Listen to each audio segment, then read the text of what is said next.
agora a gente recebe o Gabriel Valéry para a gente entender um pouco melhor o julgamento que deve condenar o Núcleo 1, que tramou contra a nossa democracia. O Gabriel, que vai estar em Brasília semana que vem, nosso correspondente. Bom, Ernesto. Como é que tá? Firme, querido? Ótimo. Ótimo. Rapaz, você desculpa aí te receber com essa tensão toda, mas eu fico muito incomodado de ver esses Sóstenes, por exemplo, dizendo que é inadmissível. Inadmissível o quê? Qual a envergadura moral que esse patife tem para falar que é inadmissível o Bolsonaro não ser aliciado? É o fim do mundo. É o fim do mundo. Não, o que essa turma quer, Dom, é botar fogo no país mesmo, criar uma crise institucional, né, para fortalecer o lado de atos criminosos, né, Dom? Até porque já sabemos, já é tese fixada no Supremo Tribunal Federal que a anistia, como você bem disse, não cabe a crimes contra o Estado Democrático de Direito. Aí eles falam, não, mas isso não está previsto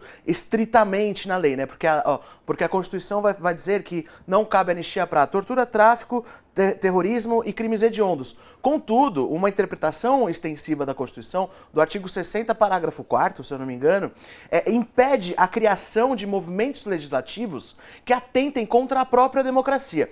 Isso, por exemplo, o jurista Lênio Streck, o grande Lênio Streck, ele disse recentemente que é impossível anistiar uma pessoa condenada por atentar contra a democracia, porque seria como se a democracia permitisse o próprio suicídio. É isso. Né? É impossível o regime democrático permitir ser leniente com o fim do próprio regime democrático.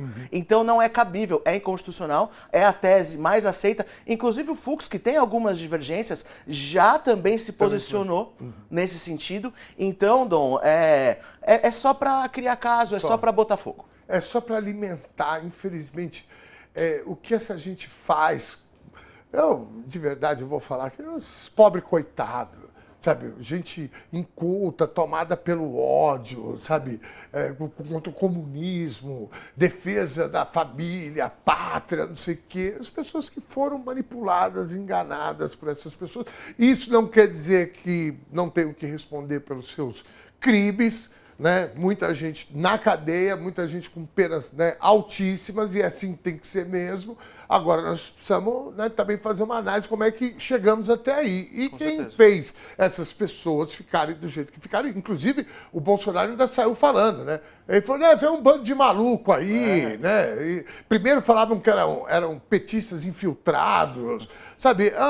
É triste a gente ver que a mentira ainda está sendo uma ferramenta política de disputa. Isso é muito ruim para o país. Bom, o que você trouxe para a gente aí? Eu não vou ficar tomando teu tempo aqui. Imagina, Gabriel. mas é dentro Foi um desse desabafo. tema, ainda dentro desse tema, a defesa do Bolsonaro tem alguns sentidos, tá? Eles caminham, a defesa técnica no Supremo Tribunal Federal, ela tenta juntar esses dois crimes, que é a tentativa de golpe e a abolição do Estado Democrático de Direito. Aí essa matéria a gente fez para explicar por que são dois crimes separados. Então é isso que a gente vai explicar aqui pro pessoal. Mas essa matéria, eu tô pensando em fazer uma série desmontando todos os argumentos da defesa, inclusive no Congresso, sobre a anistia. Vamos explicar certinho, conversar com os juristas e trazer isso bem, esclarecer muito bem, de forma muito bem feita, o porquê não cabe anistia, porquê os dois crimes são separados, e também tem uma outra tese que a defesa do Bolsonaro diz, que não cabe tentativa porque parou em meros atos preparatórios. Sabe? O que não faz sentido juridicamente também, tá? Já adianto isso, mas sem spoiler, porque isso vai estar na matéria de amanhã. A série, se você se decidir fazer a série, eu vou te pedir para você vir apresentá-la aqui. Cada capítulo que sair, você vem apresentar aqui. Com certeza. Porque isso é muito importante. É muito importante as pessoas entenderem sobre esse processo, que ninguém tem a obrigação de entender, obviamente. Sim, Agora, aqui, né, sempre com muita pesquisa, muita informação, é importante. Vamos lá, o que você trouxe aqui, querido? Então vamos explicar essa história, Dom, pessoal.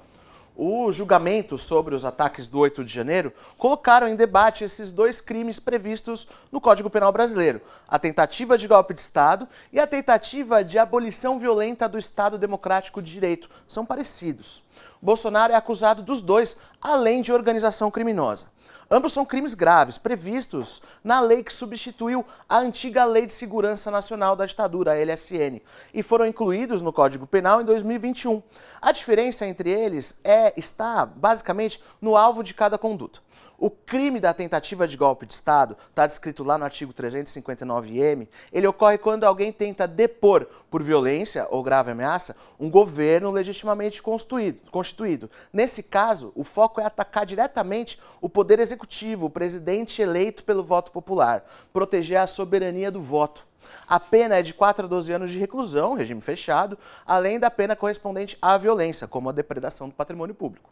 Já o crime de abolição violenta do Estado Democrático de Direito, previsto no mesmo artigo 359, lá na letra L, ocorre quando a ação visa impedir ou restringir o funcionamento de poderes constitucionais. Por exemplo, Congresso Nacional, Supremo Tribunal Federal ou outros órgãos da República, tá? Como o Tribunal Superior Eleitoral. Nesse caso, a pena é de 4 a 8 anos de reclusão, também com acréscimo da violência, se for o caso. Na prática, os dois crimes podem aparecer juntos, dependendo do conjunto de ações praticadas. Se a intenção for de apenas depor o presidente sem atacar o funcionamento dos demais poderes, a aplicação é do artigo sobre golpe de Estado.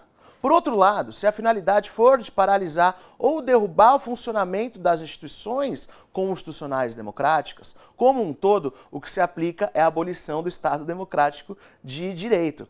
Em certos casos, a Justiça pode entender que um dos crimes é o caminho para se chegar ao resultado do outro crime. Nesses casos, o crime menor pode ser absorvido pelo crime principal. Isso é chamado de princípio da consunção. Ou seja, a pessoa é condenada por apenas um crime dos dois. É condenada ao mais grave, tá? Absorve. Mas também há situações que ambos crimes são aplicados juntos, quando as ações tiverem objetivos distintos e atingirem tanto o governo eleito quanto o funcionamento desses poderes. Nesse caso, há o que é chamado no direito de concurso de crimes, e as penas são somadas, que é o caso agora do Bolsonaro. Em resumo, o golpe de Estado é tentar derrubar o presidente por violência ou ameaça. A abolição do Estado Democrático de Direito é tentar parar ou destruir poderes constitucionais. No caso do Bolsonaro, caso concreto especificamente, o Ministério Público deixou claro que os crimes foram cometidos, inclusive, em momentos distintos. Primeiro, o grupo golpista tentou impedir funcionamento de instituições, tentando boicotar as eleições democráticas, atacando o TSE, por exemplo. Já em um segundo momento, já depois do Lula assumir o poder, entrou a figura do segundo crime, quando, no 8 de janeiro, tentaram derrubar o governo eleito com vias de fato, Dom. Então, essas, basicamente, um protege a soberania da vontade, o outro protege as instituições democráticas. Sim. E os dois foram atacados, não só no 8 de janeiro, mas antes. Sim. É um processo. É um processo. Ninguém acorda de um dia para o outro, vamos tentar um golpe de Estado. Não, é um processo que tem o caminho do crime, tem um iter criminis em latim, cada crime tem o seu caminho, e a Procuradoria-Geral da República já deixou muito claro, esmiuçado, o relatório da Polícia Federal também esmiuça como que foi todo esse caminho, essa articulação para esses dois crimes e como eles ocorreram. Tem dois fenômenos que eu observo nessa situação.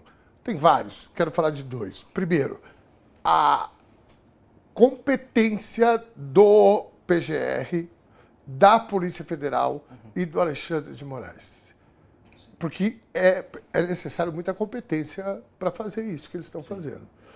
E o outro fenômeno é a incompetência desses criminosos.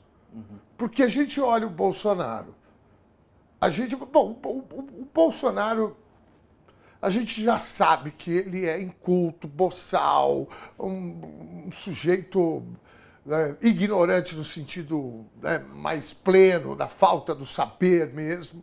Agora, é assustador a gente saber que o Exército Brasileiro formou um general como Braga Neto. Sim, sim. Né? Embarcou nessa jornada, né? O Heleno também já é da velha guarda, do Mourão. Mas assim, você vê vários coronéis, o próprio tenente-coronel Mauro Cid, né, de embarcar com um sujeito tosco como o Bolsonaro. Sim. Porque a gente pode, e temos, evidentemente, todas as restrições com a ditadura militar de 64, que durou 21 anos, obviamente. mas eles, pelo menos, tinham um projeto de país que a gente discordava, sobretudo dos métodos, mas eles tinham um projeto nacionalista. O Bolsonaro não tinha nada. Sim. Nada, nada, nada. Era só destruir o que a gente construiu, né, num sentido, né, de melhorar, né, a gente melhorar enquanto civilização. Só isso. Sim. Não tem nenhuma proposta comunista, né, socialista, nada. Só o que o Lula fez no primeiro mandato?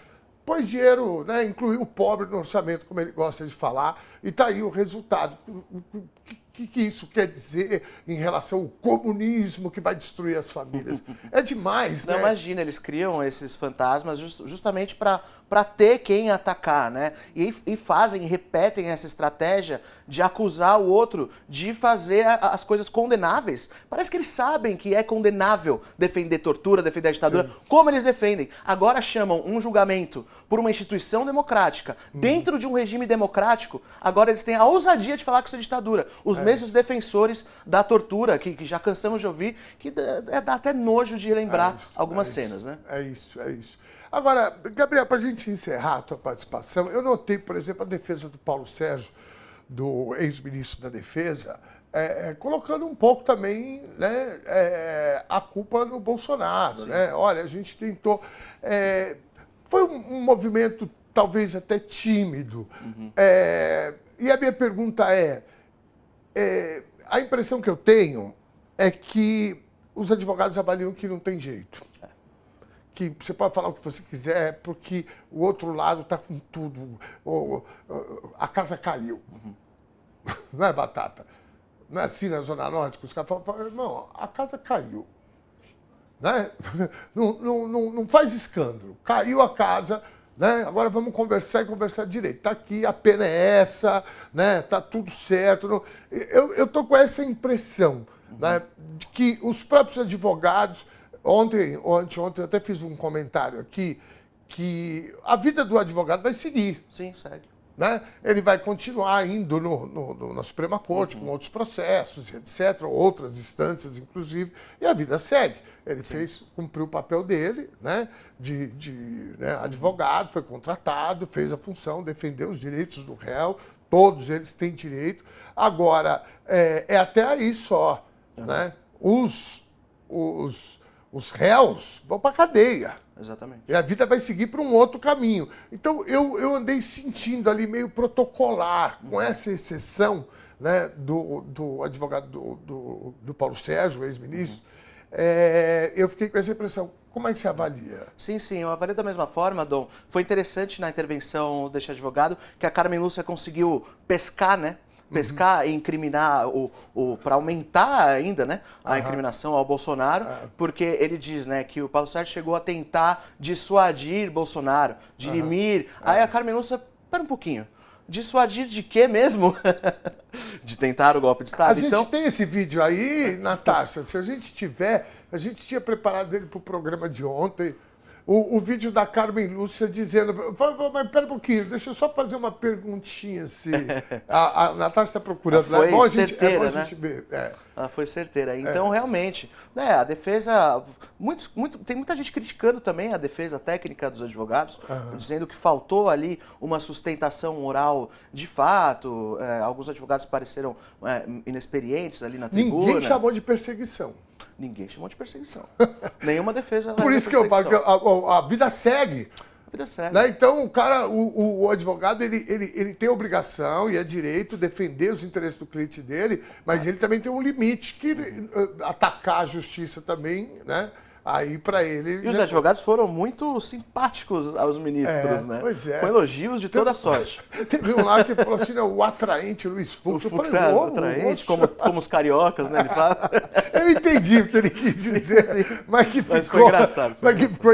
Ficou engraçado. Bom, Gabriel, querido, antes, vamos ver se chega aqui o VT. Semana que vem você estará em Brasília. Exatamente. Para terça-feira e quarta-feira estaremos lá com uma cobertura especial, direto do Supremo. Então a gente vai estar garantida a presença aqui no jornal para trazer as informações em loco, direto do olho do furacão. Muito bem, nós vamos estar aqui te aguardando, a prioridade completamente sua. A nossa produção já achou o vídeo, vamos rodar então a Carmen Lúcia também, por favor. Presidente, pois não, ministra Carmen. Andreu, pudesse apenas, doutor Andreu, fazer um esclarecimento, porque Vossa Senhoria, eu copiei aqui 5 vezes, diz que o réu, neste caso, o cliente de Vossa Senhoria, aspas, estava atuando para demover o presidente da República. Demover de quê? Porque até agora todo mundo diz que ninguém pensou nada. Claro, claramente, Vossa Excelência. Demover de adotar qualquer medida de exceção. Muito obrigado. Atuou ativamente. E é a prova dos autos. Obrigado. Muito obrigado. Obrigado. Ela não quis nem papo, não é só isso mesmo que eu queria saber. Muito obrigado. Né? Cirúrgica, né? Cirúrgica. Vendo essa cena aí também me dá a impressão que os ministros estão muito confiantes. Sim. Né? Na quantidade de provas e evidências que eles têm, o processo ele está, apesar de ser um processo muito efervescente politicamente, mas juridicamente os acusadores e os juízes estão muito tranquilos. Sim, ele é muito recheado de provas, os autos estão bem estruturados, então dá para sentir mesmo uma tranquilidade, inclusive no PGR, que é quem toca a acusação, né? Pois é, disse que ele foi até jogar tênis ontem. Brincadeira. Obrigado, né? Querido, um abraço forte. Um abraço. Bom, a gente se fala amanhã, sexta-feira, segunda-feira, mas na terça-feira a gente te aguarda ao vivo diretamente lá de Brasília. Forte abraço, Gabriel Valeri. Obrigado, meu irmão. Abraço a todos.